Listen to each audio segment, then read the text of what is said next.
Well, it's Christmas Eve, and our family's Christmas plans have been pretty much torpedoed.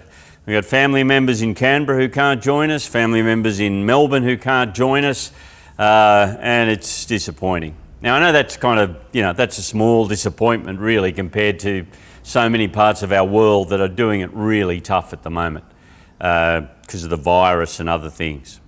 You know, it's when life's hard that people tend to ask questions about God and meaning, and let me give you 3 questions they might be asking on this Christmas Eve.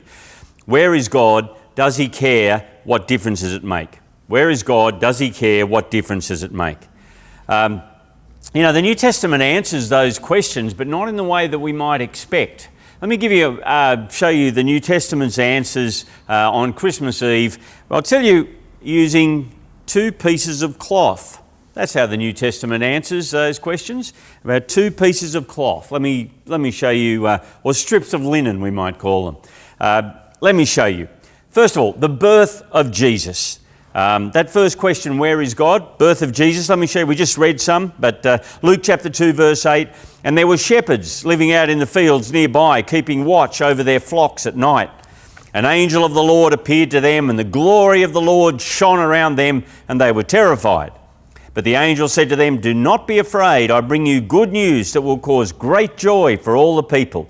Today in the town of David, a Saviour has been born to you. He is the Messiah, the Lord." And then verse 12, "This will be a sign to you. You will find a baby wrapped in cloths and lying in a manger." Isn't that amazing? The Messiah, God's promised King, is born, well, probably they're staying with Joseph's extended family because he was from Bethlehem, or his family was. And they end up, there's no room in the guest room, which is what the word really means. They end up out the back with the cattle. I wonder whether Joseph's family were poor. I can't help but wonder whether Mary's reputation wasn't so good, because in that culture, to be pregnant outside of marriage was more than just awkward. You notice verse 12, "You will find a baby wrapped in cloths and lying in a manger." A manger is a feed trough for animals, okay, that's strange enough. And then wrapped in cloths. A baby wrapped up, the other way they talk about it, they used to translate it as swaddling clothes, which really just meant to wrap up a baby like a burrito, I guess.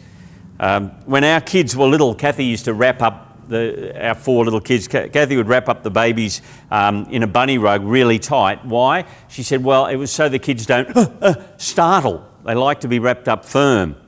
But I can't help but think perhaps the reason that Jesus is wrapped up in swaddling clothes is because it's a cheap way to look after a baby. Interesting detail, isn't it? Why do they mention the cloths? Well, it happened. They were there. The New Testament writers, all except one, are deeply conservative, monotheistic Jewish men. And yet they go out of their way to give us the evidence for why they believe that this baby wrapped in cloth was actually God become one of us. And so that first question, where is God? Well, if you'd been there 28 lifetimes ago, you could have seen God born. You could have wrapped him up like a burrito. Born in humble circumstances, he worked as a tradie till he was 30, and then he stepped out of nowhere and began to turn the world upside down. He talked about his kingdom that would come one day, a kingdom where there'd be no more, he said there'd be no more sickness, and showed that as he healed people. He said that there'd be no more poverty. He showed that as he fed the poor, huge crowds. There'd be no more death as he brought a little girl back to life. And there'd be no more corruption as he pointed the finger at the corrupt religious leaders of his day. There'd be a kingdom of forgiveness and joy and life. But you know the cruel thing? Those who have power in our world, they don't want the world turned upside down. They want it how it is. And that's why ultimately the religious leaders conspired together to have him killed. He was murdered at Passover as the other lambs died. God's lamb died. John chapter 19 verse 16 tells us this. "Finally, Pilate handed him over to them to be crucified. So the soldiers took charge of Jesus. Carrying his own cross, he went out to the place of the skull, which in Aramaic is called Golgotha, And there they crucified him, and with him two others, one on each side, and Jesus in the middle. At the end of that terrible day, there were two men who came to collect his body. Joseph from a place called Arimathea, and Nicodemus, who'd met Jesus earlier. And what are we told? John 19, verse 39, Nicodemus bought a mixture of myrrh and aloes, like spices, about 75 pounds, that's 30 or so kilos.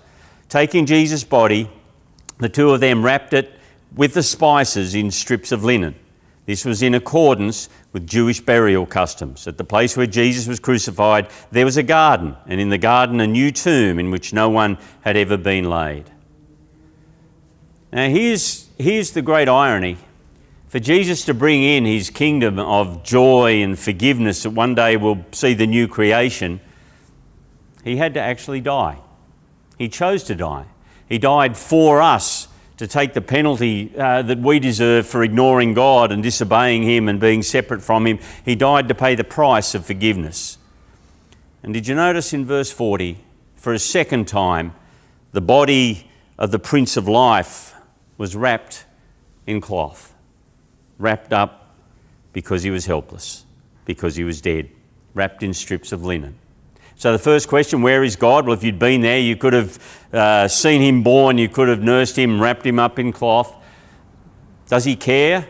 Well, he loved us enough to give his life for us. In fact, Jesus says in John's Gospel, John chapter 15, greater love has no man than this, that a man lay down his life for his friends. Does he care? Oh yeah. But you know, the third question, does it make a difference? There's one more time in the Gospels when a strip of cloth is mentioned. The next event that John tells us about. John chapter 20, verse 1. Early on the first day of the week, while it was still dark, Mary Magdalene went to the tomb and saw that the stone had been removed from the entrance. And so she came running to Simon Peter and the other disciple, the one Jesus loved, and said, they've taken the Lord out of the tomb and we don't know where they've put him. So Peter and the other disciple started for the tomb. Both were running, but the other disciple outran Peter and reached the tomb first. He bent over and looked in at the strips of linen lying there, but did not go in. That disciple is John, who wrote John's Gospel. And then verse 6, then Simon Peter came along behind him and went straight into the tomb. He saw the strips of linen lying there, as well as the cloth that had been wrapped around Jesus' head. The cloth was still lying in its place, separate from the linen. Finally, the other disciple who'd reached the tomb first, that's John, also went inside. He saw and believed. Now, Mary, who's there first, and then Peter and John are about to actually meet the risen Jesus and be transformed. But did you notice the strips of linen, the cloth, they've been discarded? Why? Because Jesus will never again be helpless. Jesus will never again die. Jesus will never again need to be wrapped in cloth. And do you know he's conquered death, and he promises that same reality to those who will trust him. Actually, it's interesting, John mentions the cloth that was around Jesus' head. I'm sure some people are thinking, oh, the cloth that was around Jesus' head, is that the Shroud of Turin? Wow, what if we had that? And is the Shroud of Turin genuine? Answer, why bother? Why would you worry about the Shroud of Turin? Even if it was genuine, which is probably not, even if it was, who cares? It's like saying, oh, I've got a photo of Nate Singh here and we can look at it, and why would you bother with that when Nate's in the building? Aren't you, Nate? Yep, he's right here. Yeah, we can talk to him, we know him. What's the point that John's saying? If you'll trust Jesus, Jesus will give you his Spirit, and you can know him through his Spirit and through his words. And you can know forgiveness. He paid the price so we can know him. So 3 questions, right? Where is God? Well, he turned up. He turned up in Bethlehem, and if you'd been there, you could have wrapped him up like a burrito. Does he care? Yes, he gave his life so that we can be forgiven. He died, and if you'd been there on that terrible day, you could have wrapped his body in cloth. And what difference does it make? no more cloth, no more death, it's all over. And he promises hope to those who will trust him.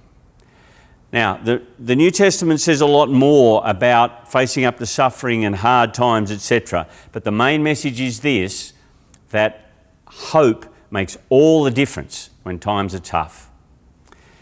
If you're not sure where you stand with Jesus, why not read his words, read a gospel? In fact, what's even better is for someone who's been a Christian for a while to guide you as you read through a gospel and be able to answer all your questions. The guys who are leading our church meetings will tell you about how you can get in contact with the pastors here at Vine Church, and they'd be very happy to start a discussion with you about how they can be useful. Happy Christmas.